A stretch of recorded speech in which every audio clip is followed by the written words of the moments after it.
Thanks for joining us for another IEA Reporter interview. I'm Dave Harbison, the Communications Director for the Idaho Education Association. And today we're talking about a very important topic, the mental and emotional health of students, especially in the wake of the COVID-19 public health crisis, and how educators can best support them. We're going to bring in some experts in the field, IEA members who work as counselors or psychologists in schools around the state. Let's do some introductions before we begin our discussion. Jordan Chesler is a counselor in the Nampa School District and the past president of the Idaho School Counselors Association. Samantha Hoggatt is a psychologist in the Coeur School District. She specializes in early childhood development and in working with students receiving special education services. And Mike Wilkinson is a counselor at Robert Stewart Middle School in Twin Falls. He's been an educator for nearly 20 years, having taught Spanish prior to becoming a counselor. Jordan, let's start with you. Through your affiliation with the Idaho School Counselors Association and your work in Nampa, I'm sure you're getting a lot of substantial reports and feedback from your colleagues. So just what kinds of things are you hearing about the soft closure of schools, and what kind of issues your colleagues are reporting and maybe you're experiencing yourself? Yeah, it's definitely been, I think, crazy for everyone. It's been hard on educators. It's been hard on parents. It's been hard on kids. From educators and counselors, I hear a lot of worry. I think kids are worried about, just they miss their friends, they miss their routine, they miss their teachers. A lot of kids don't understand why we can't be in school. You have kids that don't have safe home lives that would really like to be in school because that's their safe place. I know that we've had a lot of issues of trying to get a hold of kids and make meaningful contact.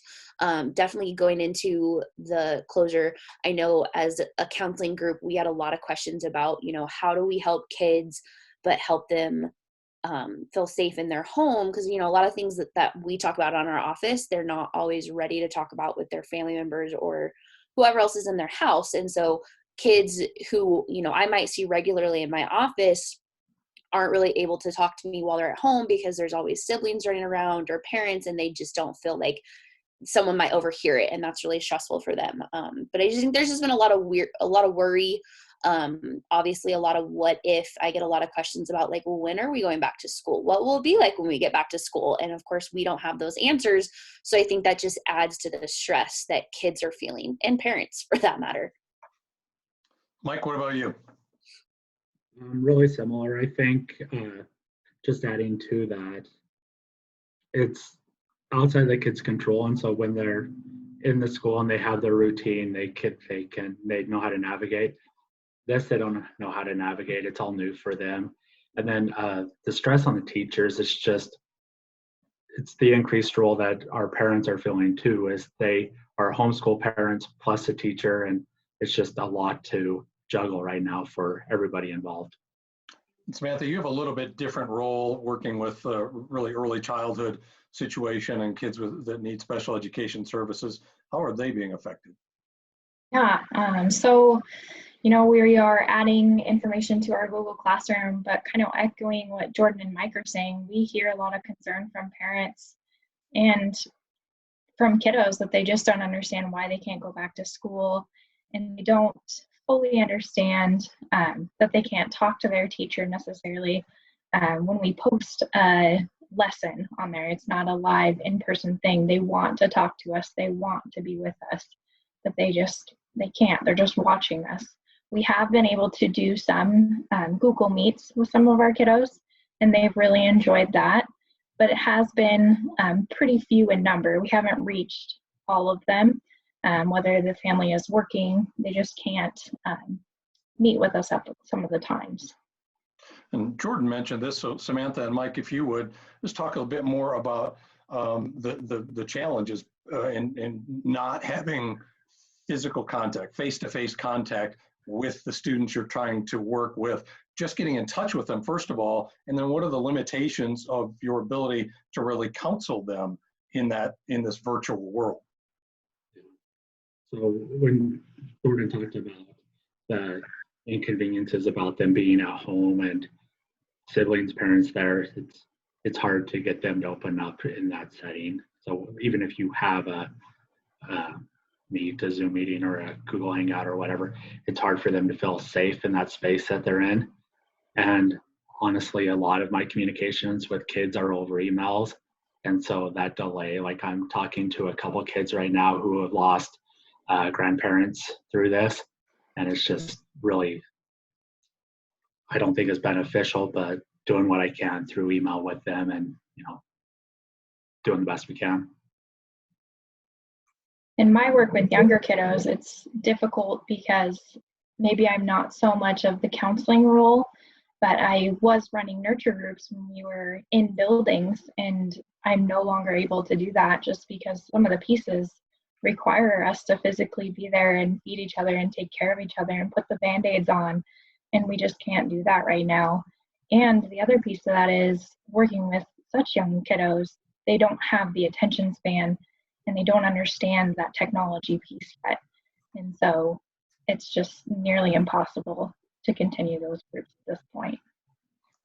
We know that a lot of mental and emotional health issues for kids have really been on the rise in recent years, from suicide to anxiety to other forms of self-harm, depression, drug and alcohol problems. I mean, the list goes on, and we know that it's really ramped up in recent years. Specifically during this crisis, and as you've tried to work through a less than ideal situation, what kinds of things are popping up? I mean, I think a lot of those themes are still obviously remaining.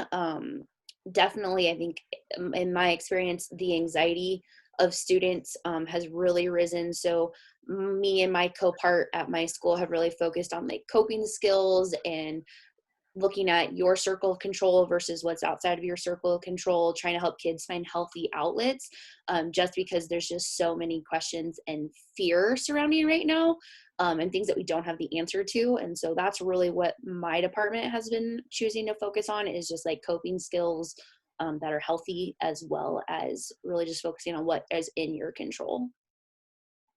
Mine's very similar. This year we went into classrooms, my co-counselor and I, and we taught coping skills.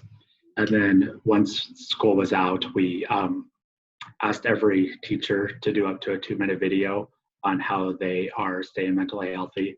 And so a lot of them were reiterated, like getting outside exercise, getting enough sleep. And so I think it was cool for the students to hear from, 50 teachers that the best way to stay mentally healthy is to stay physically healthy and to do all those little things that we talked about in class. This year, we've definitely noticed an increase in behaviors prior to COVID-19. In younger children, it is sometimes hard to recognize the anxiety or depression, especially if parents are the ones monitoring for that, like they are right now. And so I haven't gotten as many reports there, but I do have concerns with those kiddos that we were previously working on behaviors with before the closure. How are they going to come back in the fall? Are they going to trust us? I mean, we know that our most at-risk kiddos that don't feel safe at home, they feel safe at school and they want to be at school. And now we've kind of left them just at home because of the soft closure. And I think it's going to take some time to build up that trust and let them know that we're there for them and we're going to continue to be there for them. Even though it might be through this virtual world for a while, they can come back to school and we will support them. Some of the things you guys are talking about are kind of baseline coping skills. Mike, how are you able to, or have you had to step in and do more of a serious kind of intervention? And how does that work in the digital world?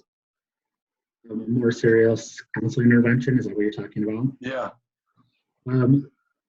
So I've had a couple counseling sessions, I guess, as much as they can be when they're at home in a different environment. It's different. It's definitely harder. I think so much of counseling is the relationship and the nonverbals and the support, and that's hard to do over video. But I think it just changed my approach to take it more to a cognitive level than a different emotional perspective. It was just like concrete steps on working through the anxiety versus maybe how I would do it if it were in my office. Jordan, how about you? Yeah, I would agree with that. I had that conversation with my administrator today that like doing counseling via chat or via email has been so challenging because yes, if I'm in my office, I can pick up on your verbal or your body language. And when I go, hey, how are things going? And you go, good. Like, I don't have a lot of things to say to that. Perfect. Awesome. Talk to you next week. So definitely, the kids that I had on, my weekly check-ins, they, I think, have been a tiny bit more equipped to feel able to like reach out to me via email and via chat. But I think other kids, I have had a lot more parent referrals now, which obviously makes sense in replace of teacher referrals, but parents are really struggling, or our Gaggle alert, the ones that like filter our emails and everything. We've definitely got a lot of stuff caught in the Gaggle filters of kids talking about, not wanting to live, or I'm so sick of this, those type of things. So I guess I'm appreciative of the technology of Gaggle to be able to have those things get caught so then we can reach out to those parents and those kids. Let's shift gears just a little bit. While there's a strong hope that we'll be able to go back to school in the fall, there's still a great deal of uncertainty about what that might look like. From your perspective as counselors and psychologists, what kind of recommendations would you have about how, when we reopen schools in the fall, or if we reopen schools in the fall, how do we meet the mental and emotional needs of our students who are coming out of or maybe still experiencing a state of great deal of anxiety and stress? I think in the fall it's going to be important if we are able to be back in buildings, even with maybe being 6 feet apart and kind of lower class sizes. I think the first week to a month, we really need to focus on mindfulness and helping those kids feel safe and focusing on the social emotional piece of it rather than just right to academics. Those kids are going to have to get used to being back in buildings with their friends and their peers and their teachers. And I think a good way to start the year would be acknowledging that COVID-19 happened and we weren't in buildings. Let's take a brief moment and focus on our social and emotional well-being, and then we can start those academics. Yeah, I totally would second that. I know and I hear the fears of teachers of how far behind kids potentially may be because of this time. But I would definitely also argue that, kids aren't going to be able to learn if they aren't feeling safe and those basic needs aren't being met. So yes, even if we are back in buildings, like their routine of what they know of school potentially could be completely different. And so I think that's going to be scary. I feel like everyone's going to be entering kindergarten away and again, because things are just going to look different and it's not going to be the school that they left.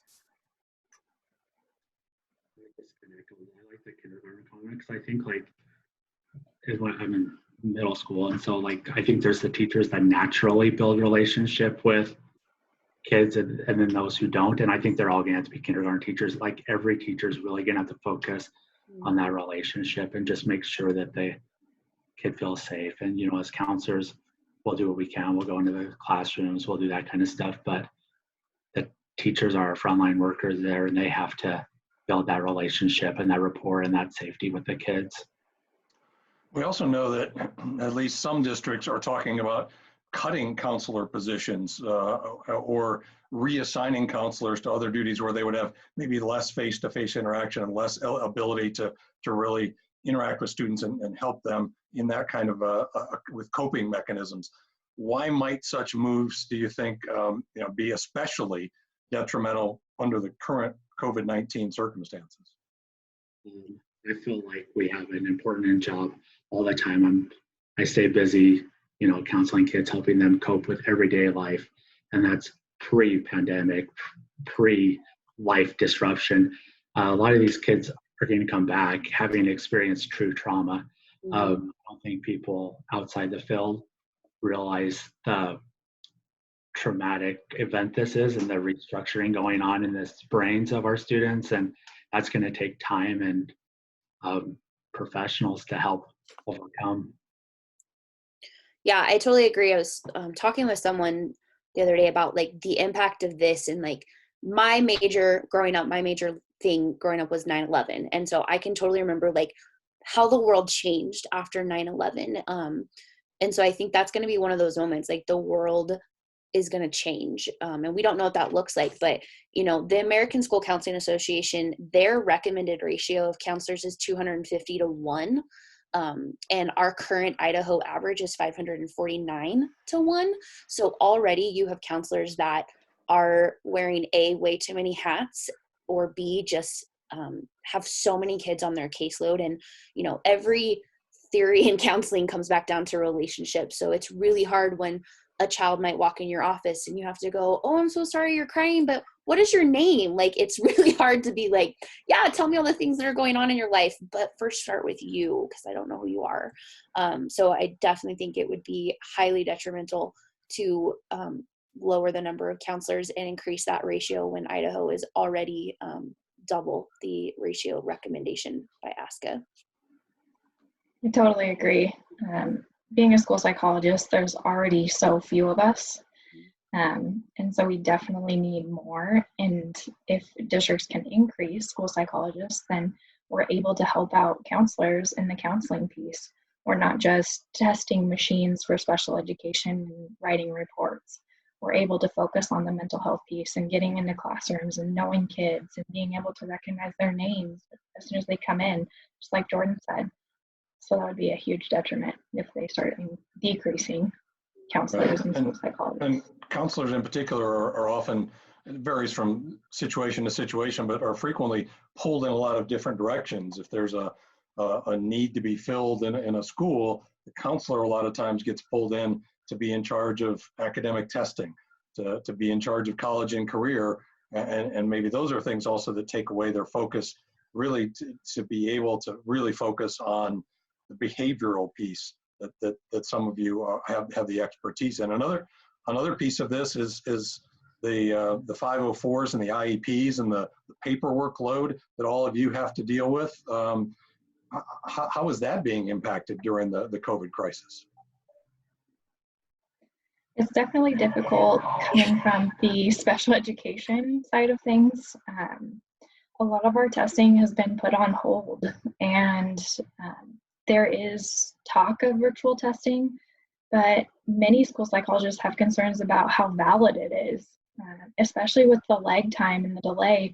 You know, I've even talked to speech language pathologists that don't feel comfortable testing virtually because it could be changing the way the kiddo sounds and their speech sounds.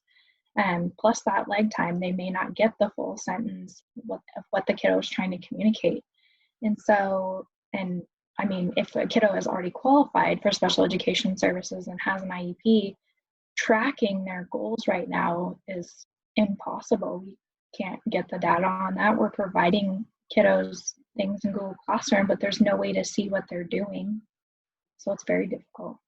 Yeah, I would feel very similar to that with like 504 accommodations. Like, you know, I'm pretty sure every 504 accommodation that I have in my caseload, 95% of those accommodations don't apply right now because they have to do with like in class and those type of things. And so, yeah, I think the long term of 504s having to be rewritten to adapt to online learning would take so much time to do that.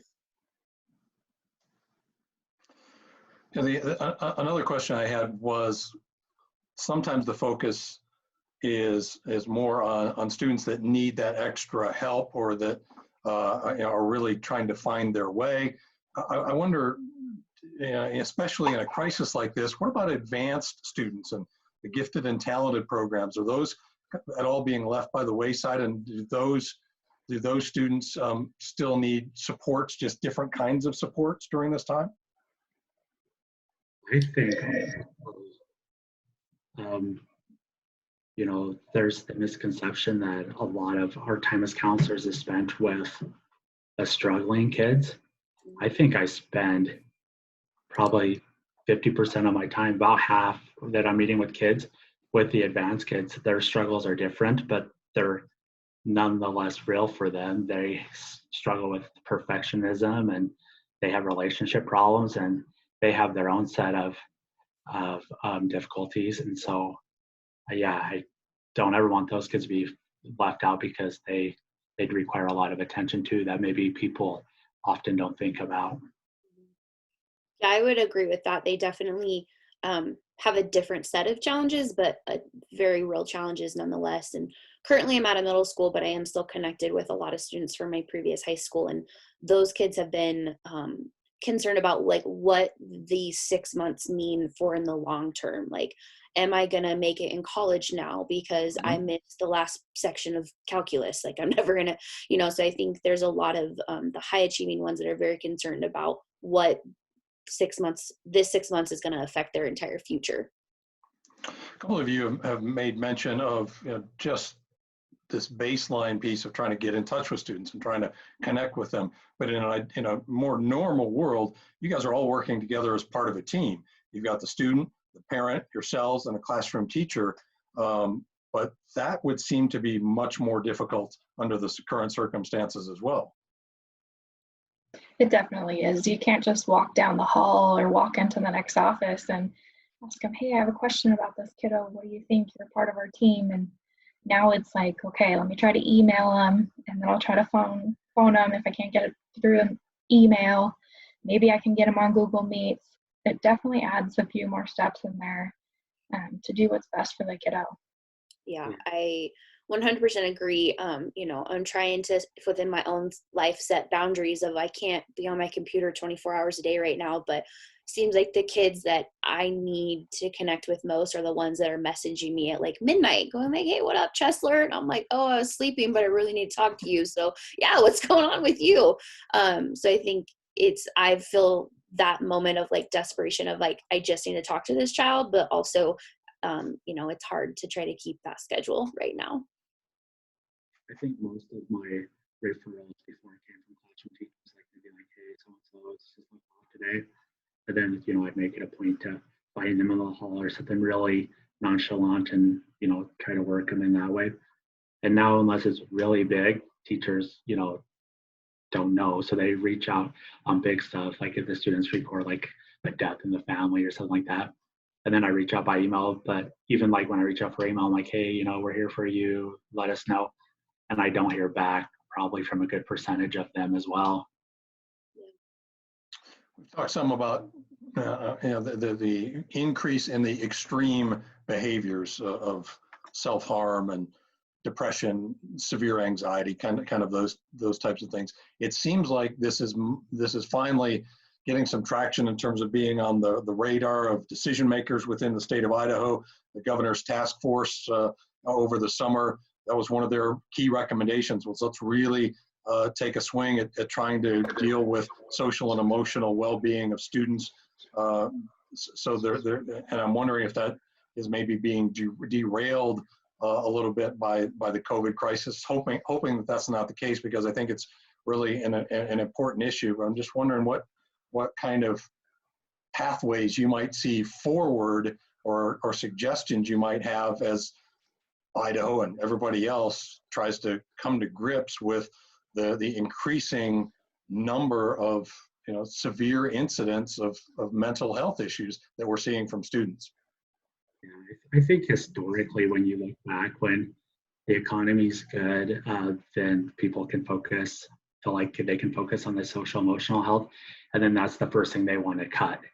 And it really, to me, should be the opposite. When times are the toughest is when people need the most emotional support, not, when times are good, let's look at what we can add, but when times are tough, how can we best support the people that are struggling?